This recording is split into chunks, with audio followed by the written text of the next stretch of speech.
श्री श्रीनिवास दादा साहेब पाटिल नहीं है पटेल जी। सर मैं आपका आभारी हूँ, आपने मुझे मौका दिया।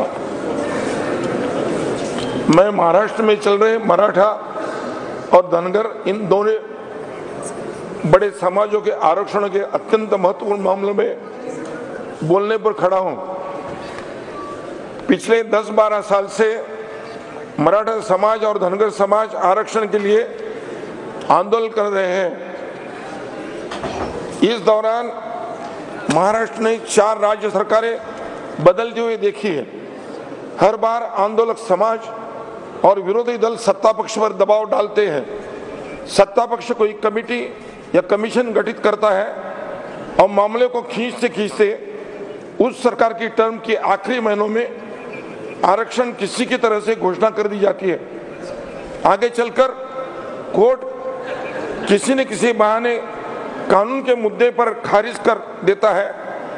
तब तक सरकार बदल चुकी होती है और पूर्व सत्ता पक्ष अगले सत्ता पक्ष को दोषी ठहराता है।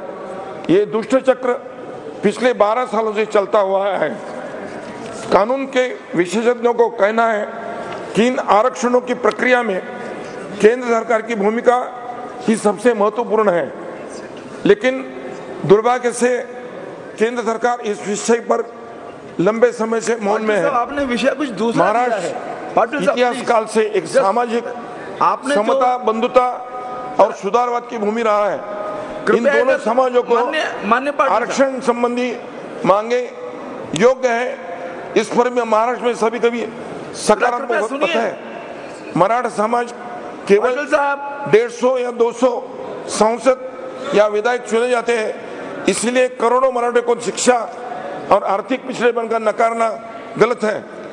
इसी तरह से करके दिया है केवल धनगर और धनगरी शब्दों के लिए भिन्नता की वजह से मैं थोड़ी सुधार कर रहा हूँ भाई। आपने नहीं आपके परमिशन सुधार करता हूँ, क्योंकि ये मामला बहुत जोरों से महाराष्ट्र चला है। जो लिखा हुआ था भारत सरकार में आप तो बहुत वरिष्ठ सांसद हैं, 2 मिनट लिखा हुआ होता है। इन दोनों समाजों के प्रश्नों को करना है और अधिक समय दिए तो अनदेखा करना महाराष्ट्र भविष्य के लिए चिंताजनक हो सकता है। सभी देख रहे हैं कि हर दिन आए दिन महाराष्ट्र में चल रहे परस्पर विरोधी आंदोलन, सभा, भाषण और वक्तव्य की वजह से सामान्य जनों के मन में वही जाएगा जो आपने लिख कर दिया है। माहौल पैदा हुआ है। इसको आप शून्य में मैं केंद्र सरकार से अनुरोध करता हूं कि आप इस गंभीर विषय को उच्चतम प्राधान्य में कानून सुयोग्य संशोधन करें और इन दोनों समाजों को आरक्षण संबंधी मांगे पूरी करने के लिए तुरंत कदम उठाए।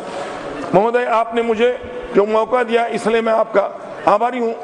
पहले मैंने जो प्रश्न पूछा था उसमें थोड़े सुधार करके जो अनुमति दी, इसलिए मैं आपका बहुत आभारी हूं।